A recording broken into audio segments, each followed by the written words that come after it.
우리가 함께 보실 하나님 말씀은 사도행전 16장 16절로 32절 말씀입니다.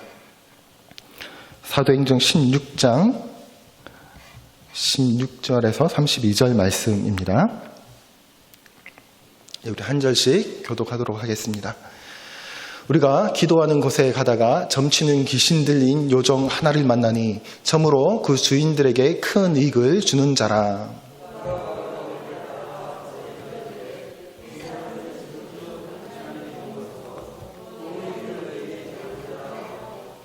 이같이 여러 날을 하는지라 바울이 심히 괴로워하여 돌이켜 그 귀신에게 이르되 예수 그리스도의 이름으로 내가 내게 명하노니 그에게서 나오라 하니 귀신이 즉시 나오니라.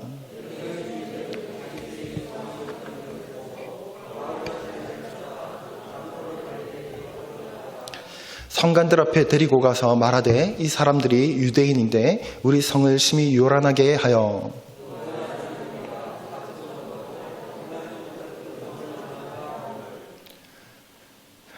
우리가 일제 일어나 고발하니 상관들이 옷을 찢어 벗기고 매로 치라 하여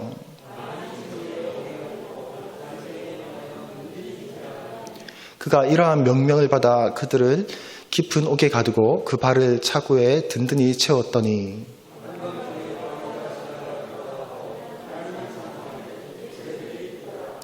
이에 갑자기 큰 지진이 나서 옥토가 움직이고 문이 곧 다 열리며 모든 사람의 매인 것이 다 벗어진지라.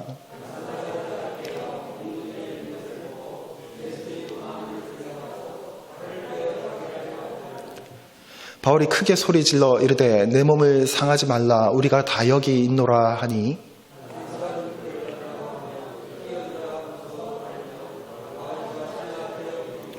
그들을 데리고 나가 이르되 선생님들이여 내가 어떻게 하여야 구원을 받으리까 하거늘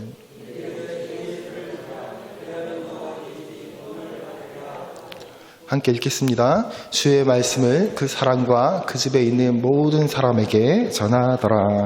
아멘. 네, 수요 예배 가운데 나오신 성도님도 환영합니다. 우리가 살면서 하나님의 뜻에 따라 살아가려고 우리 믿음의 사람들은 많이 노력을 합니다. 하나님의 뜻이 여기 있는지 저기 있는지 분별하기 위해서 기도도 하고 또 고민도 참 많이 합니다. 하지만 때로는 하나님의 뜻인 줄 알고 또 같지만 실패하는 경험도 하기도 합니다. 오늘 말씀을 보면 16절부터 32절까지 읽었는데 이제 16장 11절에서 계속해서 다룬다라고 생각하시면 되겠습니다. 오늘 말씀을 보면 실패처럼 보이는 상황에 직면한 바울 일행의 모습을 볼 수 있습니다. 그리고 그리고 그 상황 가운데서 어떻게 그 어려움을 이겨내는지 또 우리가 이 말씀을 보면서 또 우리가 무엇을 붙들어야 하는지에 대해서 마치 우리에게 교훈하고 답을 주는 것과 같은 그런 본문이기도 합니다. 오늘 말씀은 바울의 2차 전도 여행 때 빌립보 지역에서 있었던 내용입니다. 오늘 본문을 살피기 전에 바울이 어떻게 오늘 빌립보까지 가게 되었는지 잠시 함께 살펴보면 바울이 2차 전도 여행을 이제 계획하고 이제 시작하는 거죠. 근데 1차 전도 여행이 순조롭게 끝이 나고 예루살렘 공회까지 순조롭게 끝이 났습니다. 그리고 이제 2차 전도 여행을 가야겠다라고 이제 결정을 하고 이제 준비를 하게 되는 거죠. 하지만 시작부터 그렇게 순조롭지는 않았던 것 같습니다. 우리가 이미 다 함께 살펴본 내용들이죠. 1차 전도 여행 때 이제 마가가 도망을 가는 사건이 있었습니다. 그 일 때문에 바울이 마음이 많이 상했었던 것 같습니다. 그런데 이제 그런 상황에서 이제 마음이 온유한 바나바가 마가를 또 데리고 가려고 한 거죠. 그러니까 바울이 절대 안 된다라고 말하면서 두 사람이 이제 심각하게 다투기 시작합니다. 또 이 두 사람이 마가로 인해서 이제 2차 전도 여행을 준비하면서 갈라서 버리게 된 거죠. 다 기억나시죠? 그리고 바울은 바나바나 마가가 아니라 이제 함께 2차 전도 여행을 실라와 함께 시작하게 됩니다. 1차 전도 여행 때 갔던 여러 지역들, 그러니까 더베라든지 루스드라라든지 이런 지역들을 다시 한번 탐방을 합니다. 그리고 루스드라에서 이제 디모데를 데리고 2차 전도 여행을 이제 떠나게 됩니다. 바울이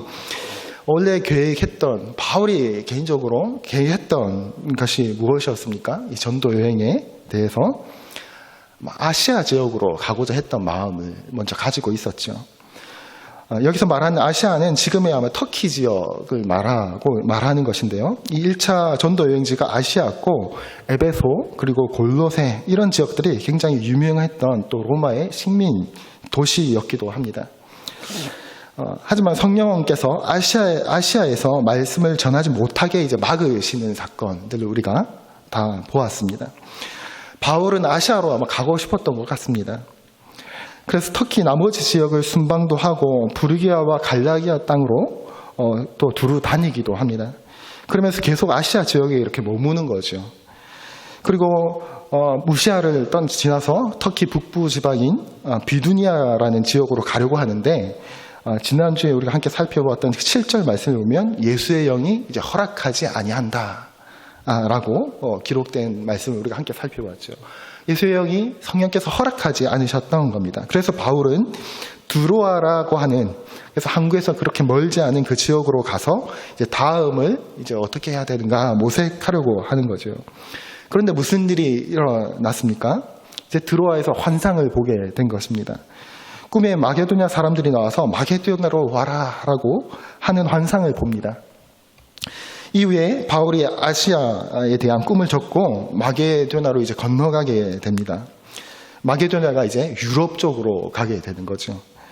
이렇게 바울은 마게도냐로 가게 되는데요. 이제 네아폴리라는 이제 항구를 지나서 빌립보라는 지역으로 처음 이제 가게 되는 겁니다. 이제 성경을 보면 마게도냐의 그 첫 성읍이라고 빌립보를 설명하고 있습니다. 이제 데살로니가가 그 마게도냐의 그 수도인 거죠. 가장 큰 도시고 가장 번화한 도시였습니다. 이 빌립보에는 수많은 태역 군인들이 로마의 그 태역 군인들이 상주하고 있었던 곳이기도 합니다. 식민지이면서도 로마 시민권자가 굉장히 많았던 것이 바로 빌립보라는 이 지역이었습니다. 또 로마 시대에 또 가장 유명한 도로 중에 하나인 에그나티아 가도가 간통했던 도시가 빌립보이기도 합니다. 그만큼 큰 도시인과 동시에 지리적 위치의 그 우수성 때문에 해상으로의 왕래가 교역이 활발했고 또 육로 교통 또한 매우 원활한 곳이 바로 빌립보 지역이었습니다. 따라서 경제적으로 또한 아주 풍요로운 그런 도시가 바로 빌립보였던 거죠. 그러니 이 빌립보 지역은 로마의 그 식민지 중에서도 특별 식민지라고 우리가 생각할 수 있습니다. 그래서 로마 황제 아우구스투스가 이 빌립보를 이제 군사 기지로 삼고 아주 중요한 도시였던 것입니다. 그리고 유럽 지역이었던 거죠. 그래서 많은 로마 군인들과 제대 군인들이 그리고 안토니오스의 그 부하들이 빌립보에 거주하고 또 거주시켰었던 거죠. 그러면서 이 빌립보의 사람들은 빌립보를 시민들을 특별 대우하면서 이제 이탈리아의 버시타라고 하면서 이탈리아 반도 내에 로마인들에게 부여했던 로마인들과 동일한 고난을 주는 그런 특권을 부여했던 곳이 바로 이제 그 2차 전도 여행 첫 열매가 있는 빌립보라는 이 지역입니다.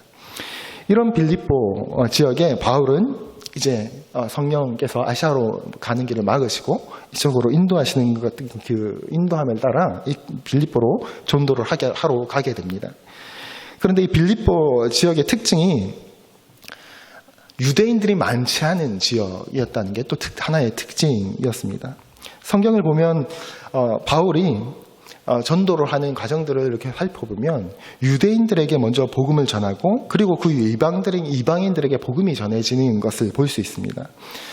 그래서 유대인들을 바울이 전도할 때의 모습을 보면 먼저 말씀을 가르치는 어떤 지역으로 가면 말씀을 가르치는 그 회당으로 먼저 가서 그러니까 유대인들이 모여 있겠죠. 그래서 회당으로 먼저 가서 거기서 말씀을 전하고 복음을 전하고 예수 그리스도를 전했던 모습들, 그런 방법들로 이제 꼭 이렇게 회당을 먼저 방문하는 모습을 볼 수 있습니다. 그런데 오늘 빌립보 지역에는 유대인들이 많지 않으니까 회당이 없었습니다.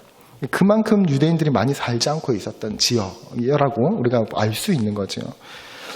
그러니 유대인들이 회당이 없을 때 그러면 소수의 유대인들은 주로 어디에서 모였을까 했을 때 주로 강가에서 모였다라고 합니다. 강가에서 주로 모여서 예배를 드렸다라고 합니다. 왜냐하면 유대인들이 이제 예배를 드릴 때면 정결 예식을 치르는데, 정결 예식을 드리는데 이 정결 예식을 드리려면 이제 물이 필요하겠죠.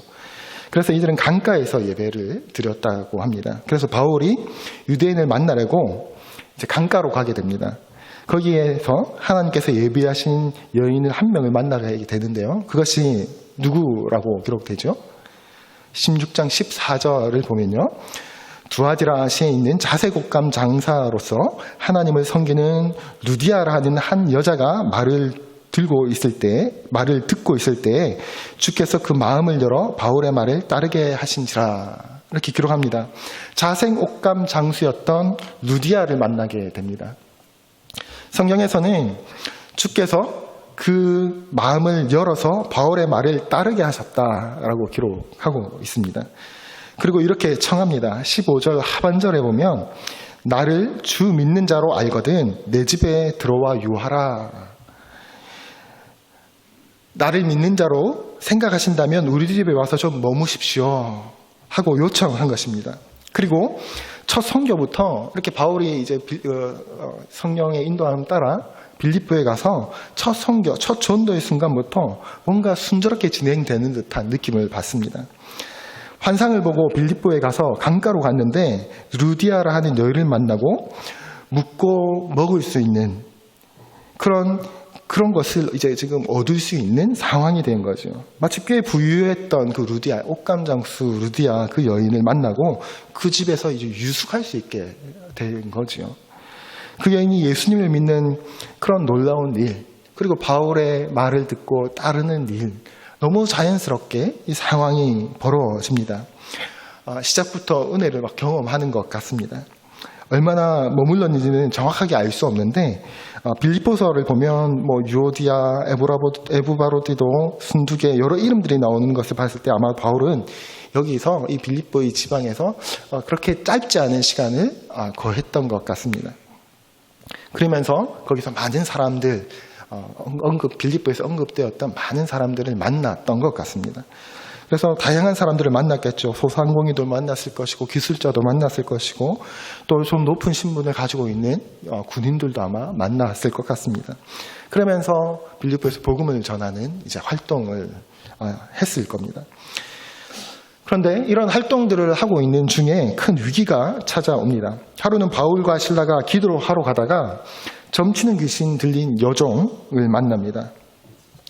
이 귀신 들린 여종, 아마 여기는 이제 델피라고 하는 곳에서 숭배하는 신화에서 나오는 그 뱀을 지칭하는 귀신을, 그 뱀을 지칭한다라고 합니다. 신화에서 나오는 뱀을 지칭해서 그 귀신을 추종했다고 합니다. 그러니까 이 여인은 아마도 이 신화적인 뱀의 대언자, 소위 말하는 점장이 같은, 이게 귀신 들려서 점치는, 우리가 이렇게 귀신 들려서 이렇게 제정신이 아닌 이런 상황이라기보다는 신이 들려서 점을 치는 이런 어떤 신을 받은 그 신화에 나오는 그 뱀의 대언자로 일을 하던 사람이었던 것 같습니다. 아마 당시 로마 그 식민지에서였던 이 빌립보에서는 신탁이라고 해서 이 점치는 행위가 굉장히 흔하고 익숙해져 있는 문화로 자리 잡았던 빌립보였기 때문에 이런 점치는 것이 너무나 당연하게 여겨졌던 것이죠. 그런데 이 요정이 무엇이라고 하면서 바울 일행을 괴롭히냐면요, 17절입니다. 그가 바울과 우리를 따라와 소리질러 이르되 이 사람은 지극히 높은 하나님의 종으로서 구원의 길을 너희에게 전하는 자라 하며 라고 하면서 바울을 괴롭힙니다. 여러분, 이 말을 보면 그리스도를 드러내는 것 같지 않은가요? 지극히 높은 하나님의 종으로서 구원의 길을 너에게 전하는 자라 하면서 막 와서 자꾸 그 말을 하는 거예요. 그런데 이 말은요, 우리가 아는 우리가 하나님을 알고 우리가 아는 그 주님을 아는 그 지식으로 빗대어서 하나님, 구원자를 전한다 이런 말을 하고 있는 것이 아니라, 이 여인이 말하는 그 지극히 높으신 하나님이라는 존재는 요 하나님을 말하는 것이 아니라 제우스나 그와 비슷한 그 어떤 상위 신을 말하는, 언급하는 것이었다라는 거죠. 그리고 이 요정이 말하는 구원의 길이라는 것 또한 그리스도의 십자가, 우리가 알듯이 그리스도의 십자가를 말하고 있는 것이 아니라, 그래서 그리스도의 십자가로 인해서 제사함을 받는 것을 말하는 것이 아니라 세상의 말하는 번영과 성공을 말하고 있는 거였다는 겁니다. 그러니까 이 여인의 외침은 본질을 가리는 것이었습니다. 바울이 전하고자 했던 복음을 흐리게 하고 바울이 전도하고자 선교를 하고자 했던 활동에 계속 쫓아와서 뒤에서 자꾸 외치는 거예요. 그러니까 얼마나 방해가 되었겠습니까? 바울이 복음을 전하려고 하고 그리스도의 이름을 선언하려고 하는데 계속 와서 다른 신을 언급하면서 시끄럽게 하는 것입니다. 그러니까 18절에 이렇게 기록하는 거죠. 이같이 여러 날을 하는지라. 한 번 그랬던 게 아니라 바울이 하려고 하면 여러 날 동안 계속 따라와서 이렇게 하는 거예요. 바울이 심히 괴로워하여 돌이켜 그 귀신에게 이르되 예수 그리스도의 이름으로 내가 내게 명하노니 그에게서 나오라 하니 귀신이 즉시 나오니라. 이렇게 기록하고 있습니다. 바울이 괴로워했다. 계속 그 진리를 가로막고 다른 거짓 진리를 보여주는 그 외침 때문에 괴로워했다라는 것입니다. 그리고 아마도 그 여인의 귀신에 사로잡혀 있는 그 상황이 또 한편으로는 안타까운 마음으로 또 긍휼을 여기는 마음이 있었을 겁니다. 그래서 괴로워하는, 마음이 어려워하는 마음들을 가졌을 겁니다. 그래서 바울이 그 여인에게 예수 그리스도의 이름으로 그에게서 나오라 라고 명하는 게 되는 일이 벌어지는 거죠. 그때 귀신은 즉시 나오게 됩니다. 우리는 이제 귀신을 즉시 나오라 해서 이제 귀신을 쫓아내고 했기 때문에 좀 뭔가 여기에 포커스를 두고 뭔가 해야 될 것 같은데 여기에 많은 비중을 두지 않을 겁니다. 왜냐하면 포커스와 핵심이 여기에 있지 않기 때문에 그렇죠. 이때부터 본격적인 이제 귀신을 쫓아내고 이후에 이제 본격적인 바울의 고난이 시작됩니다. 뭔가 풀리는가 싶었던 상황 가운데서 본격적인 고난이 시작됩니다. 요정이 고침을 받음으로써 인해서 이들의 수익에 이제 심각한 문제가 생겼기 때문에 그렇습니다. 돈 때문에 바울과 실라를 고발하는 상황이 그런 상황이 벌어지게 되는 거죠. 그런데 이런 고난이 벌어지게 되는 건데 얼핏 생각하면 이해가 잘 되지 않는 상황이 이해가 되지 않는 말로 상황이 벌어집니다. 뭐냐면 바울은 그냥 지나가다가 귀신아 나으라 하고 한마디 한 것뿐인데, 그런데 이 고발자들은 돈의 문제 때문에 바울을 고발하려고 하는데 실제로 고발하는 내용을 보면 돈의 문제로 고발하지 않습니다. 뭐라고 하면서 고발을 하냐면요. 20절에 보면 이렇게 말합니다. 상관들 앞에 데리고 가서 말하되 이 사람들이 유대인인데 우리의 성을 심히 요란하게 하여 로마 사람인 우리가 받지도 못하고 행하지도 못할 풍속을 전한다 하거늘. 실제로 본인들은 이제 돈을 벌지 못하게 된 상황에 대해서 화가 났는데 뜬금없이 정치적인 이유로 엮어서 고발을 하는 모습들을 볼 수 있습니다. 빌립보는 로마의 식민지였지만 로마 시민권자들이 굉장히 많은 도시라고 아까 말씀드렸습니다. 그리고 로마와 가까이 있다는 그 자긍심이 대단했던 곳입니다. 그런데 이들이 느끼기에 유대인이 와서 로마의 법도를 따르지 않고 다른 행동들을 했다고 고발을 하는 거예요. 그러니 그 로마 상관들, 로마의 관리들이 마음을 얼마나 화가 나고 요동치는 상황이 되었겠습니까? 그러니까 돈에 욕심 있는 사람들이 사실은 그 상관들의 마음을 격동하기 위해서 또 거짓으로 상고하는 거죠. 그리고 22절 말씀입니다. 우리가 일제히 일어나 고발하니 상관들이 옷을 찢어 벗기고 매로 칠하여 많이 친 후에 옥에 가두고 간수에게 명하여 든든히 지키라 하니, 이제 별것 아닌 그 여종 하나를 고치는 사건 때문에 매를 맞고 감옥에 갇히는 상황이 벌어진 겁니다.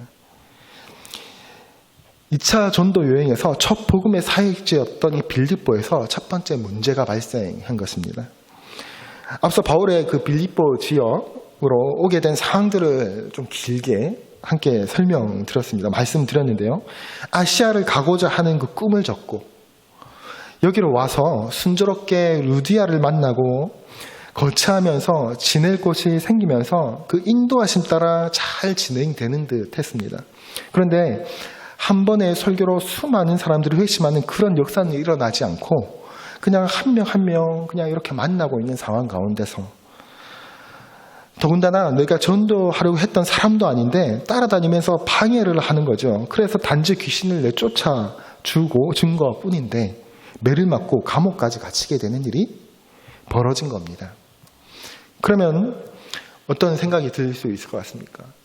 아시아로 가서 그 마음을 품고 있던, 내가 저기 가서 정말 하나님의 사랑으로서 복음을 전해주고 싶다 하던 그 꿈까지 접고 여기 와서 이제 뭔가 이전에 일어났던 한 번의 설교로 수천 명씩 회심하는 사건도 일어나지 않고 그냥 하루하루 한 명 한 명 만나면서 복음을 전하려고 하는데 갑자기 자꾸 그 귀신 들린 그 점신 사람이 쫓아와서 계속 그 복음 전하는 걸 방해하고 있래. 그래서 그 방해하는 그 귀신을 향해서 한번 쫓아내었더니 본인들이 지금 모함을 당해서 옥에 갇히는 일까지, 매를 맞고 갇히는 일까지 벌어지는 거죠. 이런 상황 가운데서 기도가 어떻게 나왔을 것 같습니까? 여러분들이시라면 어떤 기도가 하나님께 나올 것 같습니까? 내가 하려고 했던, 내가 생각했던 대로 그 생각도 다 꺾으시고 이쪽으로 데리고 오시더니 일도 풀리지 않는 거예요. 주님 이거 뭡니까? 라는 기도가 나올 것 같지 않으십니까? 하나님의 뜻이라고 생각하고 호기롭게 나아가는 경우들도 많지만, 그럴 때 하나님의 뜻이라고 생각하고 나아갔지만 좌절되고 넘어지는 경험하는 일, 넘어지는 일들, 뜻대로 일이 풀리지 않는 일들, 돌아가는 상황을 보면 이것이 과연 하나님께서 인도하신 길이 맞는가라는 생각이 드는 경우들이 얼마나 많이 있습니까? 이제 청년들 사역하다 보면 많은 청년들 가운데 이렇게 꼭 이제 취업하기가 쉽지 않은 시대니까 취업을 위해서 정말 간절히 기도하고 애타게 기도하는 청년들이 많이 있습니다. 그래도 이제 서울에 부모님이 계신 청년들은 그나마 덜합니다. 묵을 곳이 있잖아요. 지금 당장 묵을 곳이 있는데 지방에서 올라온 청년들을 만나면 지금 일이 없으면 월세를 못 내는데 그냥 쉴 수가 없는 거야. 뭐라도 해야 되는 상황에 몰려있는 이 청년들이, 그래서 취업에 대해서 기도 제목을 내고 같이 힘들어하면서 정말 간절히 기도합니다. 그렇게 취직하고 나면 그렇게 취직하는 청년들을 보면 대부분 한 6개월 정도 지나고 나면 그 청년들의 입에서 찬양이 나고 행복하다는 말을 나오는 것을 본 적이 한 번도 있지 않습니다. 6개월이 지나면 얼굴이 일단 어두워지기 시작합니다. 취직이 됐다고 감사하고 해왔던, 얼굴에 빛이 나던 그 예배에 감격스럽게 하나님께 감사 예배를 드리던 모습은 얼마 안 가요. 6개월 지나면 얼굴이 어두워지기 시작하고 1년이 지나면 내가 계속 다녀야 하는가, 또 기도하며 이직을 준비해야 되는 것이 아닌가 하는 그런 모습들이 흔히 보일 수 있죠. 다 생각처럼 다 되어지지 않는다라는 겁니다. 기도하면서 얻은 직장이, 기도하면서 열린 길이 하나님께서 나를 인도하셨다라고 생각하며 가지만 그곳에서의 삶은 내 뜻대로, 내 기대처럼 이어지지 않는다라는 거죠. 하나의 벽을 넘었는데, 취업을 문을 넘었는데, 취업을 겨우 넘었더니 나를 괴롭히는 정말 상사, 부장, 과장을 막 만나는 거예요. 그래서 또 그런 상황 가운데서 또 기도하면서 이직에 또 성공하는 청년들이 있습니다. 이직을 하면 그보다 더 악한, 7배나 더 악한 또 상사를 또 만나서 또 힘들어하는 모습, 무한 반복이 되어지는 것들을 끊임없이 보게 됩니다. 우리는 예수님을 믿으니까 좋아야 되는데 왜 이렇게 힘든 일이 많지? 기도를 이렇게 하는데 왜 이렇게 힘든 일이 많지? 하는 이런 삶의 질문들은 우리가 끊임없이 하고 있지 않습니까? 사도 바울에게 지금 던져져 있는 위기의 상황들, 그래서 많은 사람들을 만나고 하나님의 큰 일들을 하나님의 큰 복음의 진전의 역사들이 이루어질 것 같지만 지금 바울의 상황은 감옥인 거예요. 감옥인 거죠. 하나님의 인도하심 따라 왔다라고 생각하고 순조롭게 시작하는 듯 했지만 감옥에 갇힌 상황인 거죠. 우리가 여기서 주목해 볼 필요가 있죠. 바울과 그 일행들은 이런 상황에 직면했을 때 그러면 어떻게 그들은 반응하였는가 하는 것이 아주 중요한, 우리가 보아야 할 중요한 포커스고 핵심이지 않을까 하는 생각을 하게 됩니다. 25절 말씀입니다. 한밤중에 바울과 실라가 기도하고 하나님을 찬송하며 제수들이 듣더라. 한밤중에 바울과 실라가 기도했다라고 기록합니다. 여러분 대단하지 않습니까?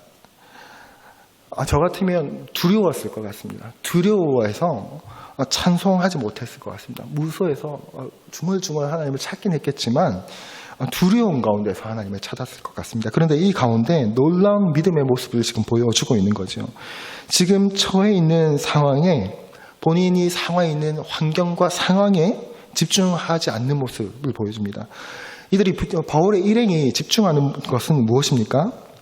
하나님께 지금 집중하고 있는 거죠. 하나님과의 관계에 집중하고 있는 것을 볼 수 있습니다. 하나님께 기도하고 찬송했다라고 기록하는 거죠. 하나님과 관계하고 경배하고 올려드리고 있다라고 말하고 있습니다. 문제가 발생했는데 문제를 해결하려고 한 것도 아니고 하나님께 집중하고 있는 모습이죠. 여러분 어떤 일이 벌어졌나요? 26절이죠. 예, 갑자기 큰 지진이 나서 옥토가 움직이고 문이 곧 다 열리고 모든 사람의 메인 것이 다 벗어진지라. 성경은 우리에게 아주 심플하게 이렇게 기록하고 있습니다.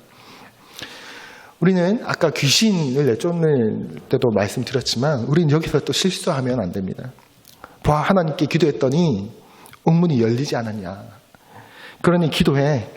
이렇게 단순하게 적용을 해버리면 안 되는 거예요. 이렇게 말씀을 적용하면 안 됩니다. 이 말씀의 포인트는요, 옥문이 열리는 것이 아니라 우리는 문제가 있으면 옥문이 열리는 것을 위해서 우리는 기도하려고 하죠. 또 기도하죠. 또 기도하는 것이 또 잘못된 것은 아닙니다. 하나님의 도우심을 구하는 것이니까요. 근데 내 상황이 이런데 이 상황을 해결해 주십시오라고 상황에 지금 바울은 집중하고 있지 않죠. 만약 바울이 상황에 집중하고 있었다면 갇힌 것에 대한 문제를 해결하는 데 포커스를 바울이 두고 있었다면 바울이 문이 열렸을 때, 옥문이 열렸을 때 나왔어야 되죠.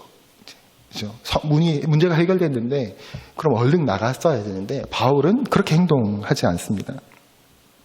다른 곳으로 가서 이제 전도를 해야지 하고 막 나가면 되는 것인데 그렇게 행동하지 않죠. 기도했지만 매 맞고 옥에 갇히는 상황에서 옥문이 열렸지만 어떻게 했습니까? 나가지 않고 그대로 있습니다. 그러니까 바울에게는 지금 옥에 갇혔다라는 이 문제를 바라보면서 지금 이 문제만 해결되기를 기다리고 있지 않았다라는 거죠. 그리고 옥문이 열린 만약에 바울이 이 옥문이 열리는 것, 이 문제만 바라보고 있었고, 만약에 옥문이 열리는 것이 오늘 본문의 포커스고 핵심이었다면 성경도 옥문이 열렸다.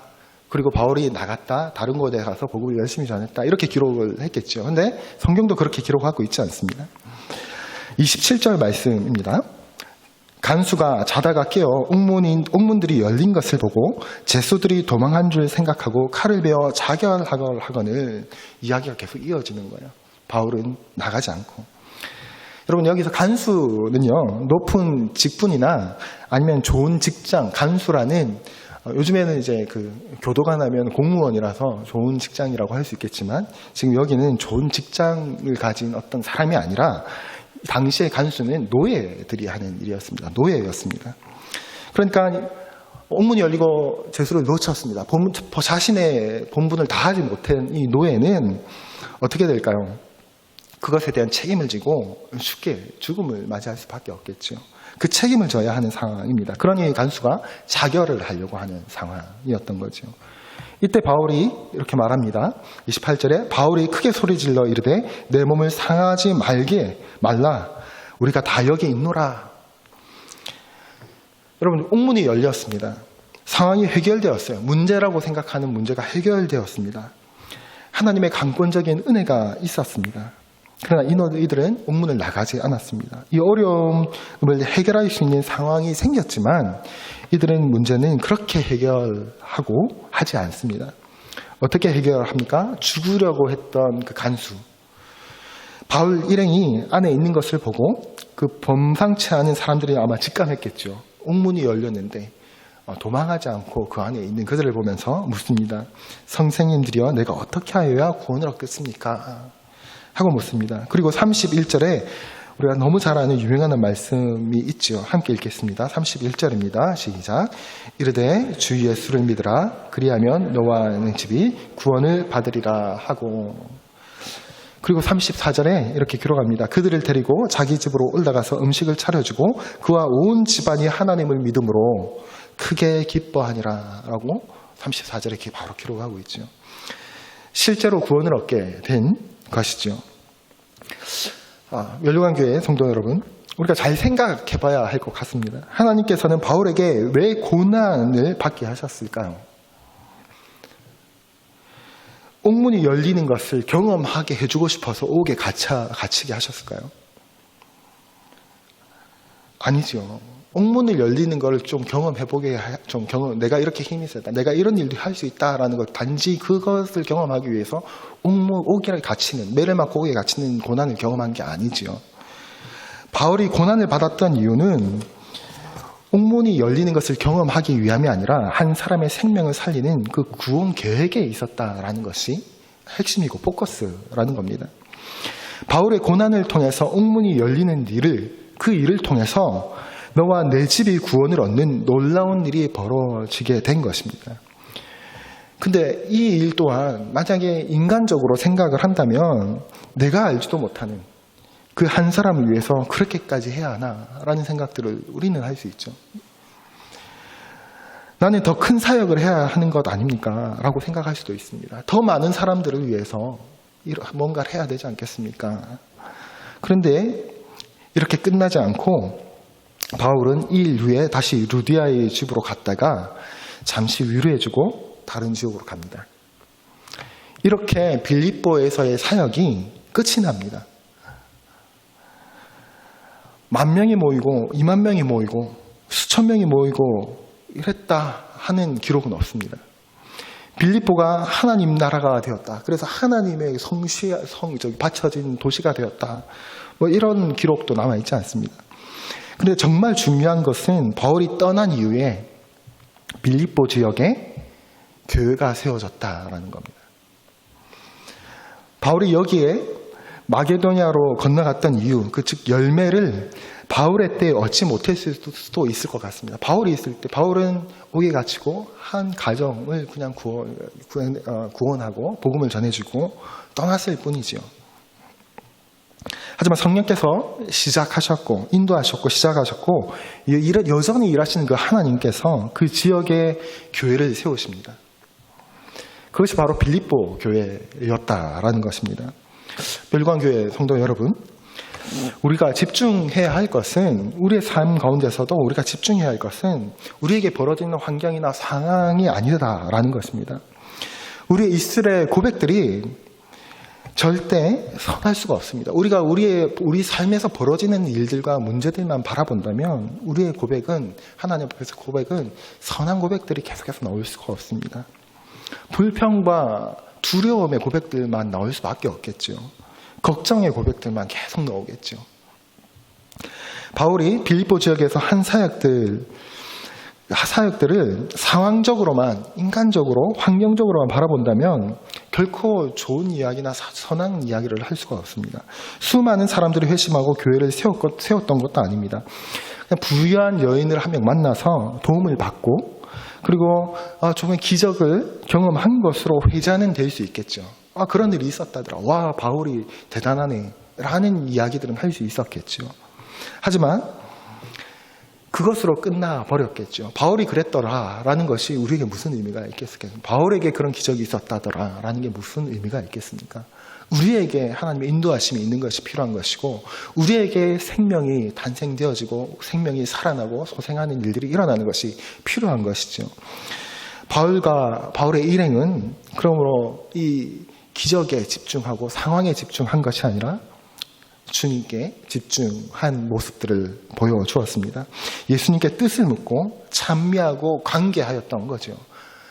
인간적인 상황에서는 그 묶여있던 상황 속에서도 하나님께 찬미하고 하나님과 관계하는 것에 포커스를 맞추었다라는 겁니다.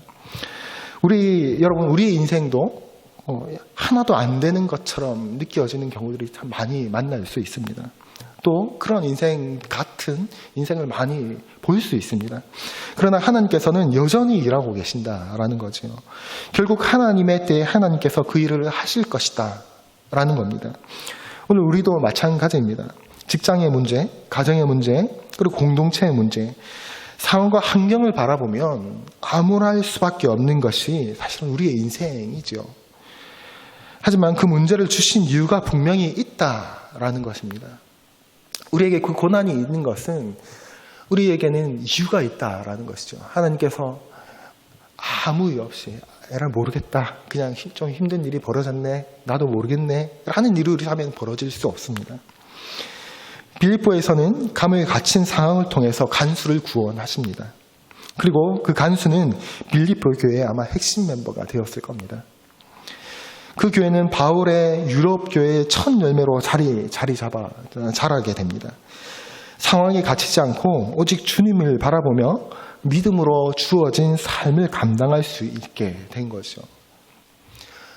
우리 또한 그랬으면 좋겠습니다.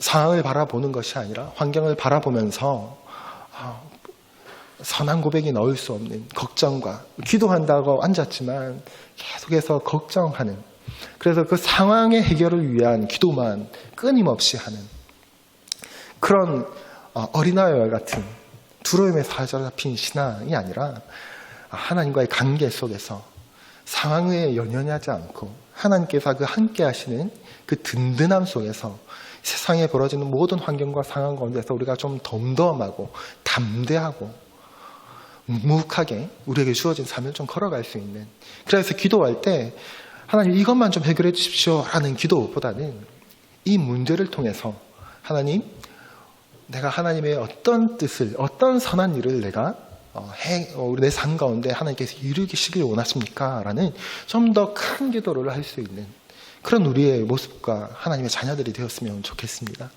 그런 우리 멸류관교회 모든 성도님들 다 되시기를 주님의 이름으로 축복합니다. 기도하겠습니다. 아버지 하나님, 오늘 바울의 일행의 그 모습을 보면서 다시 한번 우리의 모습을 점검해 봅니다. 아버지 하나님, 주님께서 인도하시고 주님께서 끝까지 그 목적을 가지고 이루실 것을 기대하는 우리의 삶이 될 수 있도록 인도하여 주옵소서. 비록 우리의 상황과 환경을 보면 길이 없어 보인다 할지라도 주님께서 인도하시고 끝까지 이루실 것을 기대하며 우리가 좀 담대함으로 세상과 세상을 살아갈 수 있는, 살아낼 수 있는 주님의 군사들, 주님의 자녀들 다 될 수 있도록 주님 축복하여 주옵소서. 감사드립니다. 이 모든 말씀 예수 그리스도의 이름으로 기도드립니다. 아멘.